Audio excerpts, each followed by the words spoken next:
दिल्ली में G20 सरबराही इजलास का आगाज हो गया है और इसका पहला सेशन 1:30 बजे तक जारी रहा। दूसरा सेशन 3 बजे से शुरू हुआ और 4:45 पर खत्म हुआ। इजलास के पहले सेशन में आलमी रहनुमाओं ने एमिशन रिडक्शन और मौसमियाती तब्दीली से पैदा होने वाले चैलेंजों से निपटने के तरीके पर तबादले ख्याल किया। तरक्की पजीर ममालिक का इस्तदलाल है कि अमीर ममालिक को कार्बन में कमी के लिए ज्यादा जिम्मेदारी लेनी चाहिए। इसमें कमी करने के लिए जरूरी इकदाम करने की जरूरत है।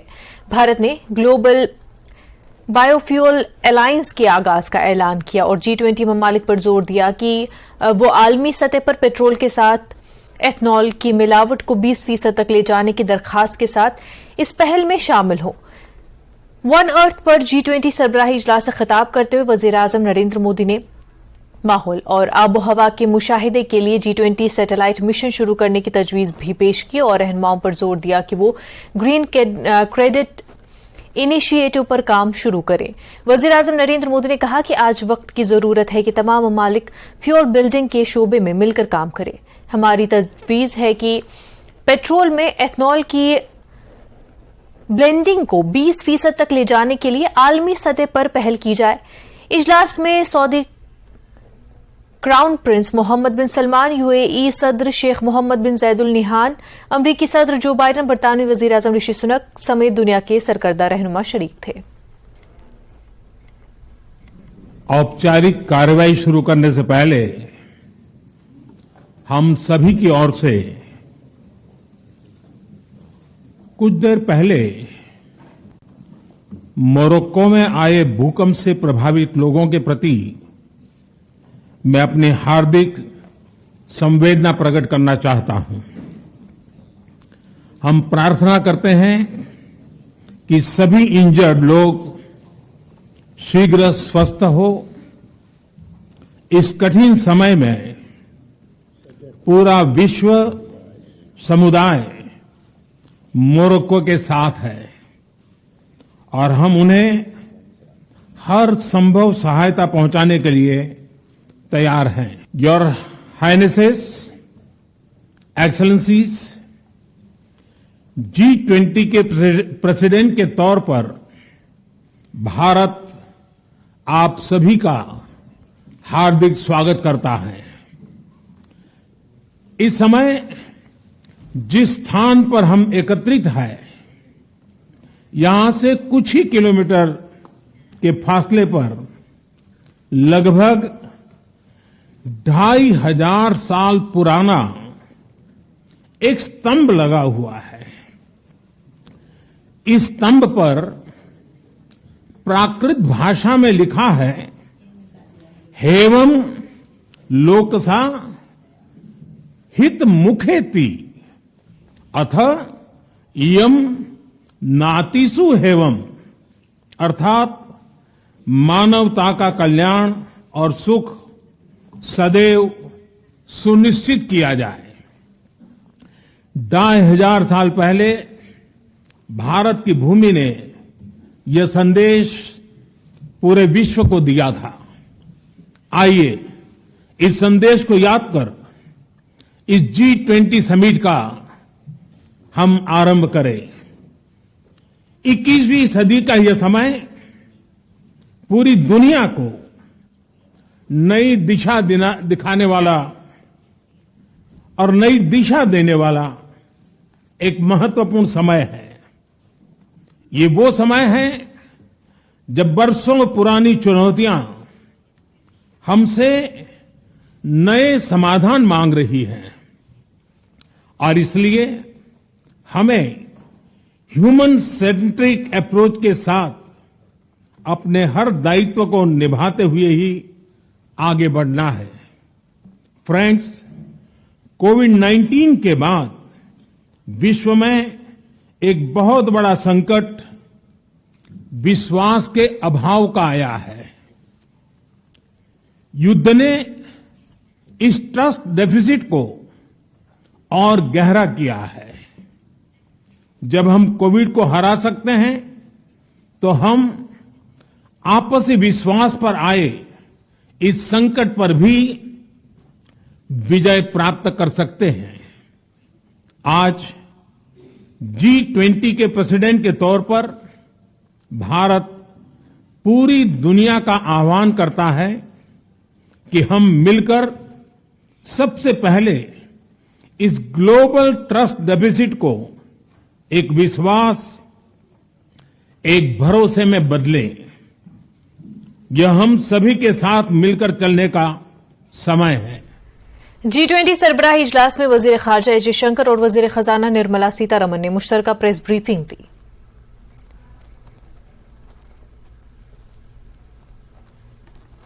The message of our presidency, as you are all aware, is that we are one earth, one family, and we share one future.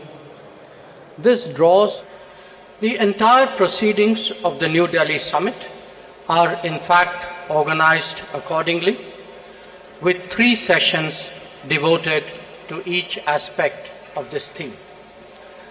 Now, reflecting this approach, we have consciously sought to make this G20 as inclusive and broad-based as possible.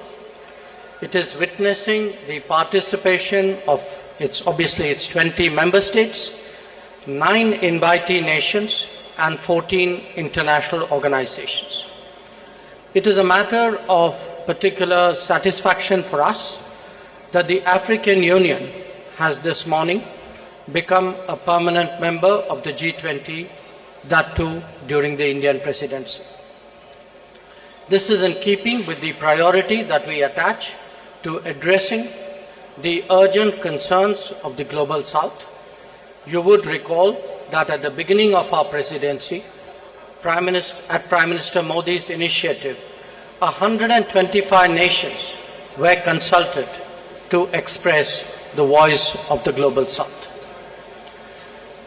In terms of its organization and program, the Indian presidency, if I may say so, has been exceptional.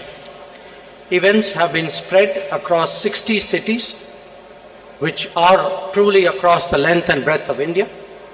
There has been a popular participation and a societal involvement of an extraordinary degree. The interest in G20 proceedings have been particularly strong among our youth. It has been an opportunity to showcase our culture, traditions, and heritage as well. The G20 has contributed to making India world ready and the world India ready.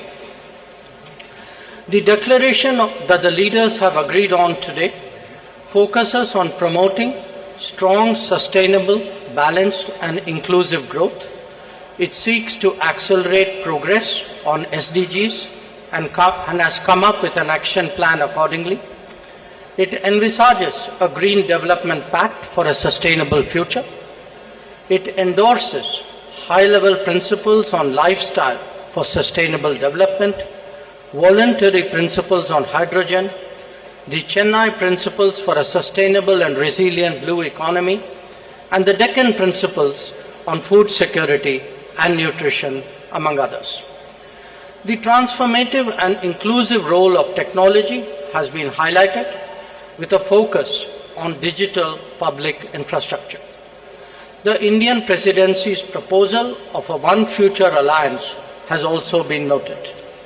The G20 has reaffirmed the fundamental importance of gender equality and committed to halve the digital gender gap by 2030.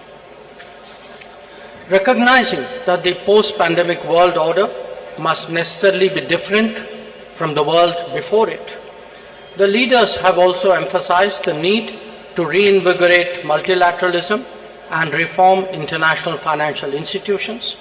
This is particularly relevant to managing global debt vulnerabilities. The G20, as you all know, is a very diverse group. Each country is at different milestones of economic development, and their trajectory is also very different in achieving their developmental goals. So through well-curated debates and careful assimilation of all the perspectives, the Indian presidency has crafted solutions that resonate with each member, offering a shared path forward for all. Many action-oriented outcomes of this presidency contain comprehensive strategies that cater to the unique needs and aspirations of all developing nations. We assumed the presidency at a challenging time of geopolitical tension. The Indian presidency has worked to ensure that these divergences don't overshadow the core developmental outcomes or concerns of the global community that demand collaborative solutions. So today, as I look back at the 10 months of Indian presidency, I am left with gratitude and satisfaction. I can confidently state that the Indian G20 presidency has walked the talk. Now, let me share with you just some of the key achievements of the Indian presidency, the finance track. First one is the outcomes which are focused on strengthening the MDBs to address shared global challenges of the 21st century. So under this strengthening MDBs, there are 4 key highlights that I'd like to bring to your notice. The first one is agreement on the need for a better, bigger, and more effective MDBs. It is so necessary to have better, bigger, and more effective MDBs because the developmental demands from all across the globe is so high, these institutions will have to be better and bigger.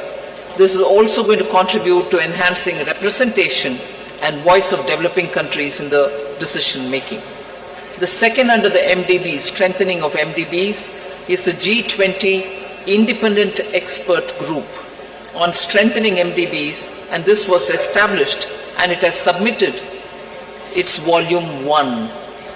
The first report, their report consists of 2 volumes. The first volume has already been submitted. The report recommends a triple agenda that dovetails with the call for the bigger, better, and more effective MDBs. The third point in strengthening MDBs is the agreement to collectively work towards boosting World Bank's financing capacity.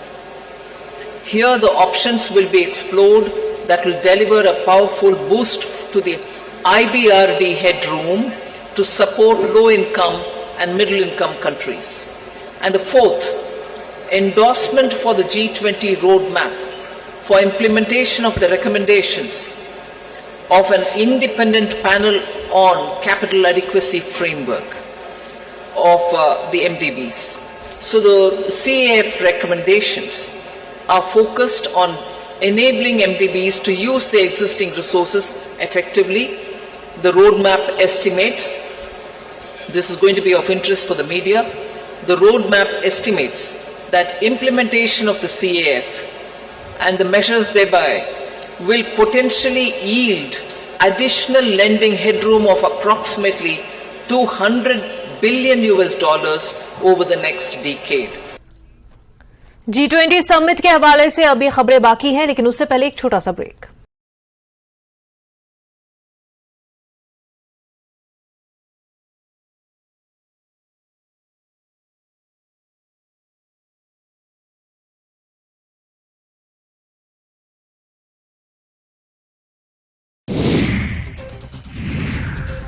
DGP Dilbag Singh ने PoK में मौजूद दहशतगर्दों को सख्त पैगाम दिया। इन्होंने किश्तवाड़ दौरे के दौरान कहा कि पीओके में मौजूद दहशतगर्द हमारी पहुंच से बाहर नहीं, हम पीओके में मौजूद दहशतगर्दों को निशाना बना सकते हैं। इन्होंने पाकिस्तान की तरफ इशारा करते हुए कहा कि दहशतगर्दी को हवा देने वालों की खैर नहीं। दफा 370 वापस मिलने की उम्मीद, नेशनल कॉन्फ्रेंस के सर डॉक्टर फारूक अब्दुल्ला का बयान। कहा इंडिया अलायंस की जीत को लेकर हैं पुरउम्मीद। शेख मोहम्मद अब्दुल्ला की बरसी के मौके पर मरहूम को पेश किया गया खिराज अकीदत।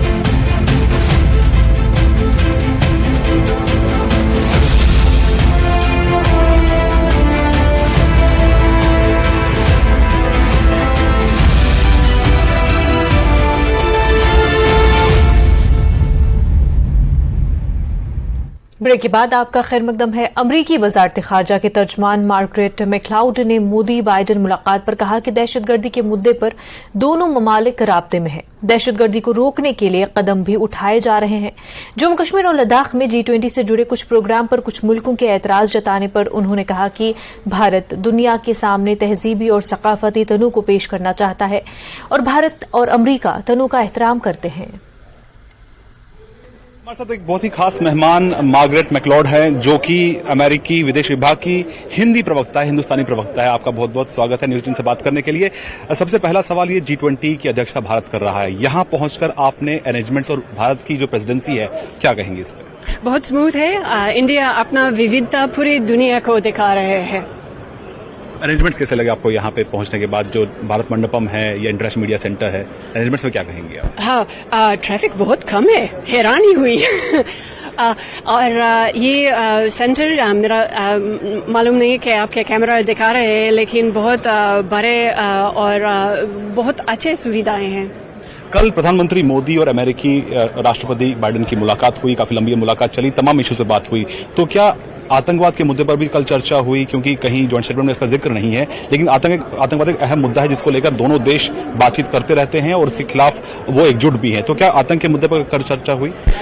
हम इस मामले और बहुत सारे मामले के बारे में राब्ता रखते हैं और मेरा ख्याल में अमेरिका और इंडिया इस मामले पे खास करके मालियाती वसाइल बंद करने के लिए काफी मेहनत कर रहे हैं और हम ऐसे कम्युनिकेशन में रखना चाहते हैं।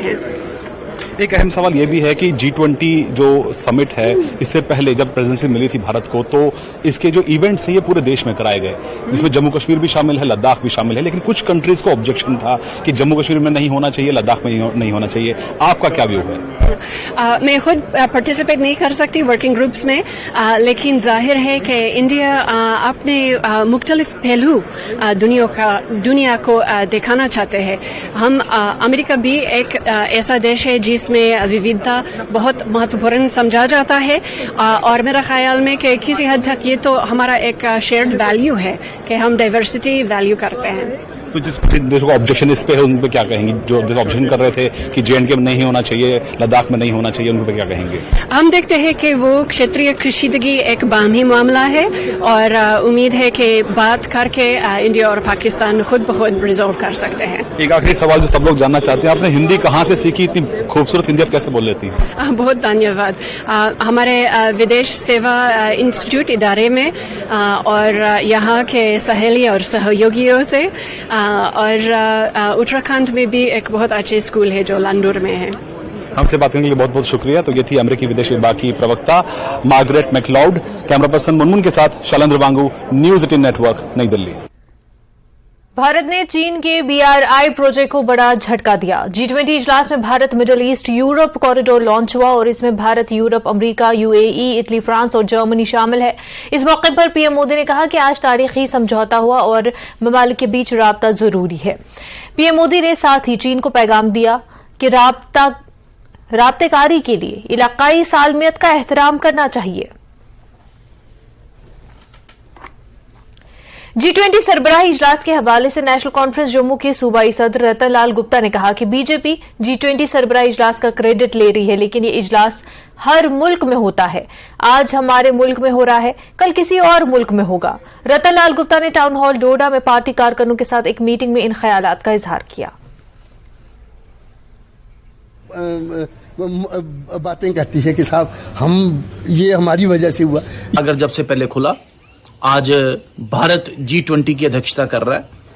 सबसे पहले हर देशवासी को मुबारक, हर देशवासी को गौरवान्वित होने के लिए बहुत बड़ा कारण है। और इस G20 को उससे भी खूबसूरत बात है कि हमारे प्रधानमंत्री, यशस्वी प्रधानमंत्री श्रीमान नरेंद्र मोदी जी ने जैसे इस बैठक का एक बैकग्राउंड जिसे कहते हैं तय किया है, और उस बैकग्राउंड में चाहे क्लाइमेट चेंज की बात करें, चाहे क्रिप्टो करेंसीज की बात करें, चाहे इंटरनेशनल सिक्योरिटी की बात करें, डिफेंस की बात करें, टेक्नोलॉजी की बात करें, पहली बारी शब्द कोलैबोरेशन जो यूज किया गया, तो पूरे देश को दिशा देने में यह G20 और विशेषकर भारत एक नया एक आयाम पैदा कर रहा है, भारत एक नए कीर्तिमान स्थापित कर रहा है। लेकिन कुछ पॉलिटिकल पार्टियां, कुछ राजनीतिक पॉलिटिकल पार्टियां, मैं नाम नहीं लूंगा, और विशेषकर जम्मू कश्मीर से जिनका राजनीतिक अस्तित्व तकरीबन सिफर पे पहुंच गया है, वो आज भी इस पे कटाक्ष करने पे बाज नहीं आती। मेरा विनम्र निवेदन है आपसे, राजनीति करें लेकिन कुछ विषयों को कृपा करके राजनीति से ऊपर रखें। जहां देश की बात है, जहां राष्ट्रीयता की बात है, जहां भारत के मान और स्वाभिमान की बात है, भारत माफ नहीं करेगा, भारत का जनमानस माफ नहीं करेगा, भारत का आम आदमी माफ नहीं करेगा, भारत का इतिहास आपको माफ नहीं करेगा।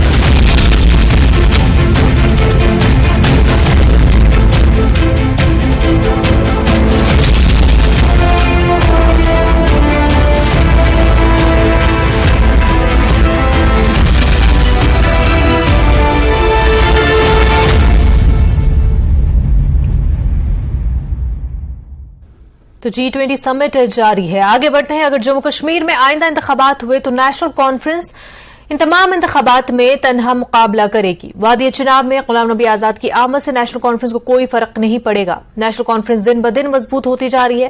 गुलाम नबी आजाद की आमद ने कांग्रेस पार्टी को नुकसान पहुंचाया। नेशनल कॉन्फ्रेंस जम्मू के सूबाई सदर रतन लाल गुप्ता ने इन बातों का इजहार पार्टी कन्वेंशन के दौरान किया। उन्होंने कहा कि अगर जम्मू कश्मीर में आइंदा कोई भी इंतखाबात होते हैं तो नेशनल कॉन्फ्रेंस अकेले ही लड़ेगी। म्युनिसिपल, पंचायती, असेंबली इंतखाबात हो या फिर पार्लियामेंट के इंतखाबात, नेशनल कॉन्फ्रेंस ये तमाम इंतखाबात अकेले ही लड़ेगी। उन्होंने कहा कि गुलाम नबी आजाद की आमद से कांग्रेस को खास तौर पर वादी चुनाव में नुकसान हुआ है और नेशनल कॉन्फ्रेंस को कोई नुकसान नहीं पहुंचा। आजाद के आने से दरहकीकत वादी चुनाव में नेशनल कॉन्फ्रेंस मजबूत हो गई है। की बात की, चाहे म्यूनसिपैलिटी हो या पंचायती इलेक्शन, तो इस बार नेशनल कॉन्फ्रेंस जो है वो अलायंस के साथ उतरेगी मैदान में या अकेले में उतरेगी? नहीं, हम तो पूरे नेशनल कॉन्फ्रेंस आने वाले कोई भी चुनाव है हम अकेले इलेक्शन लड़ेंगे यहाँ पे इस वक्त, चाहे म्यूनसिपैलिटी के हो, चाहे पार्लियामेंट के हो या कोई भी हो, असेंबली के हो, नेशनल कॉन्फ्रेंस अपने बलबूते पे यहाँ चुनाव लड़ेगी। अभी तक कोई ऐसा नहीं बात सामने आई है कि साहब हम किसी के साथ अलायंस करेंगे। नेशनल कॉन्फ्रेंस अपनी पूरी ताकत के साथ, पूरी शिद्दत से तमाम जितने भी चुनाव जम्मू कश्मीर के अंदर होंगे हम लड़ेंगे। गुलाम नबी आज़ाद भी कई महीनों से खित्ते चुनाव का दौरा कर रहे हैं, तो क्या लगता है गुलाम नबी आज़ाद के आने से यहाँ पर नेशनल कॉन्फ्रेंस को कितना बड़ा नुकसान होगा आने वाले इलेक्शंस में? क्योंकि अगर देखा जाए 2014 में नेशनल कॉन्फ्रेंस को खित्ते चुनाव से एक बहुत बड़ा जीरो मिला था, तो क्या कहेंगे इसको लेकर? देखिए, गुलाम नबी आज़ाद साहब के यहाँ आने से या पार्टी छोड़ने से अगर फर्क पड़ेगा तो कांग्रेस को पड़ेगा। यहाँ से वो निकल के आए हैं, हमें क्यों फर्क पड़ेगा? हमारा साथी कोई ना गया है यहाँ से, यहाँ बल्कि नेशनल कॉन्फ्रेंस खिताई चुनाव में मजबूत हुई है। मैं समझता हूँ कि हमारे साथी बहुत ज़्यादा मजबूत हुए हैं और हर वाक़यात में तमाम डिस्ट्रिक्टों में तीन के तीन डिस्ट्रिक्ट यहाँ हैं, तीनों के तीनों डिस्ट्रिक्ट में हम मजबूत हुए हैं। आप अंदाज़ा लगाइए, रामबन के अंदर DDC चेयरपर्सन किसकी है? हमारी है। किश्तवाड़ के अंदर DDC चेयरपर्सन किसकी है? हमारी है। तो जम्मू ये खिताई चुनाव में नेशनल कॉन्फ्रेंस आगे ही मजबूत है और मैं समझता हूँ कि उनके आने या जाने से नेशनल कॉन्फ्रेंस को कोई फर्क नहीं पड़ेगा, बल्कि हम मजबूत होंगे और हम हमारे साथियों ने ये तय किया है कि अब की बार सयाहती मकाम गुलमर्ग में फौज की डुगर डिवीजन की जानिब से 2 रोजा गुलमर्ग फेस्टिवल का आगाज हो गया और इस फेस्टिवल का आगाज डुगर डिवीजन के GEOC निटंगमर्ग से ATV तिरंगा रैली को हरी झंडी दिखाकर रवाना किया। इस मौके पर दीगर आला अफसरान भी थे। गुलमर्ग में दोपहर के बाद 15वें core commander lieutenant general Rajiv Ghai ने भी शिरकत की और उन्होंने नस्ब करदा स्टॉलों का भी जायजा लिया। गुलमर्ग पहुंचने के बाद आज पहले रोज मुख्तलिफ प्रोग्राम पेश किए गए और इस फेस्टिवल में बॉलीवुड अदाकार विकी कौशल और दीगर अदाकार शिरकत कर रहे हैं। फेस्टिवल में सूफी म्यूजिक, मिनी मैराथन, घोड़े की रेस, रोप डांस, ATV रेस और दीगर प्रोग्राम पेश हो रहे हैं। पहले रोज मुख्तलिफ आर्टिस्टों ने अपने फन का मुजाहरा करके सामीन को महसूस किया। मिनी मैराथन और ATV रेस का भी इनेकाद किया गया जिसमें काफी तादाद में नौजवानों ने हिस्सा लिया। वाज़ेह है कि गुलमर्ग में सयाहत को फरोग देने और ज्यादा से ज्यादा सयाहों को गुलमर्ग की जानिब रागिब करने की गर्ज से ऐसे फेस्टिवल मुनक्किद किए जाते हैं। इस फेस्टिवल में काफी तादाद में मकामी लोग और सयाहों की शिरकत मुतवक्का है। इसका जो पूरा कंट्रीब्यूशन जाता है वो हमारी इंडियन आर्मी को जाता है कि जिस तरीके से हमारी इंडियन आर्मी हर दिन जो है, अगर बात करें हर किसी घड़ी की, तो आए दिन जो है हमारी इंडियन आर्मी कश्मीरियों के या फिर हमारे भारतवासियों के शाना बशाना खड़ी होती है।